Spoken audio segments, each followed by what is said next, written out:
Right, so we're starting a bit of non-fiction this week. We're going to be looking at writing a balanced argument or a discussion.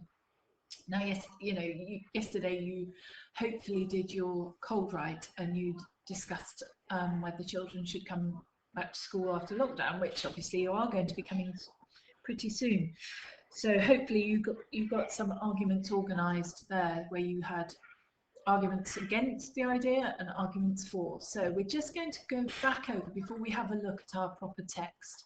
Just going to have a look at the purpose and what we expect from a balanced argument. So the purpose is to present arguments and information from differing viewpoints. So this is how it changes from persuasion. Persuasion you only think of as one side of the story. If you are doing a debate at the moment, you would have two teams, and one side would give their idea for the pros of an idea, in other words, the pluses, the reasons why you should do this, and then the other team would give the opposing side. So let's have a look at discussions and balanced arguments. So the purpose is to present arguments and information from those two differing viewpoints. So it's really important that in your structure you have those two differing viewpoints. So examples: should children wear a school uniform? Should dogs be kept on a lead in public places? Should children have to wear uniform? You know, all of these ideas we tend to think of as persuasive ones, but you are writing a persuasive text. We're going to be using all the things that you used in persuasion, but with the opposing view as well. Because if you remember, in persuasion, you only ever did it from one point of view. So we normally start with a question. Yesterday's was, should children come back to school during lockdown? And then you open the issue, you introduce it, you just talk about it without any viewpoint at all. You just say what is happening.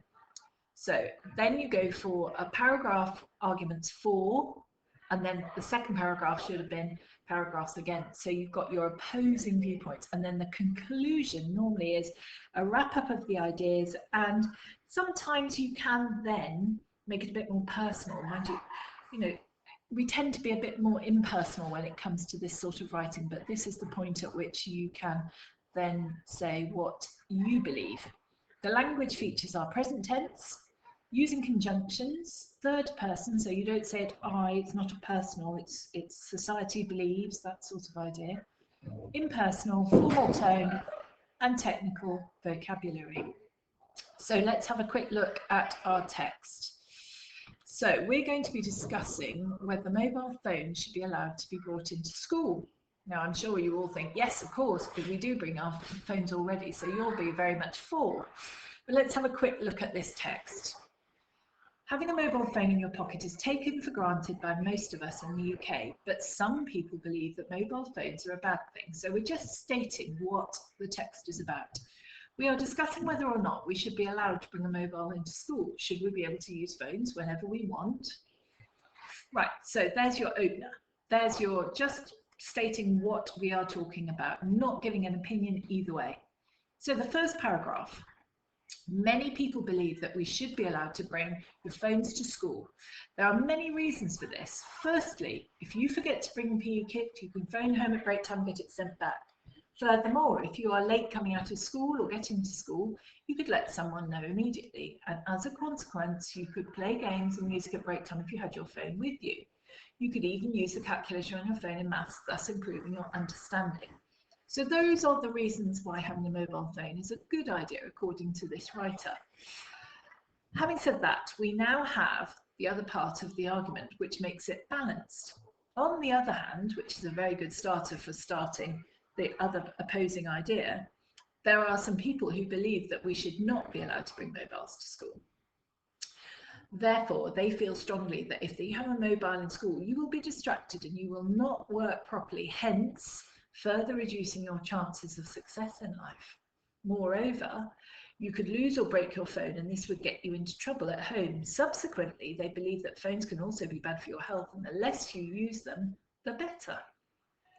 So there's the opposing idea. I'm sure you've got your own ideas as well as to whether you're for it or against it. But there are two sides to the argument, as always. So to finish, we end up having a paragraph that then sums it all up.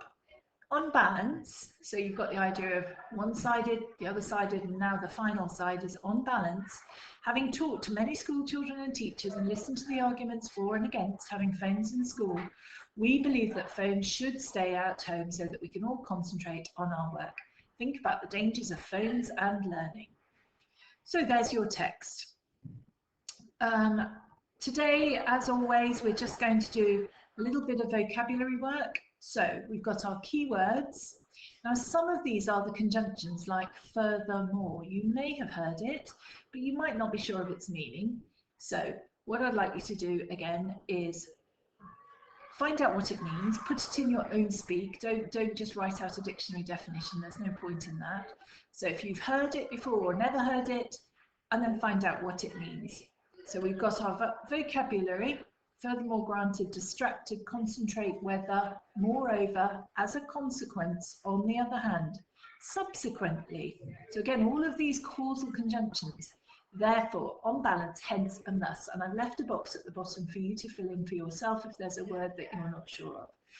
So today's lesson is all about just getting our heads around the vocab, the idea of that formality, and if you'd like to try one or two sentences, one maybe for and one against, using some of this new vocabulary, that would be fantastic.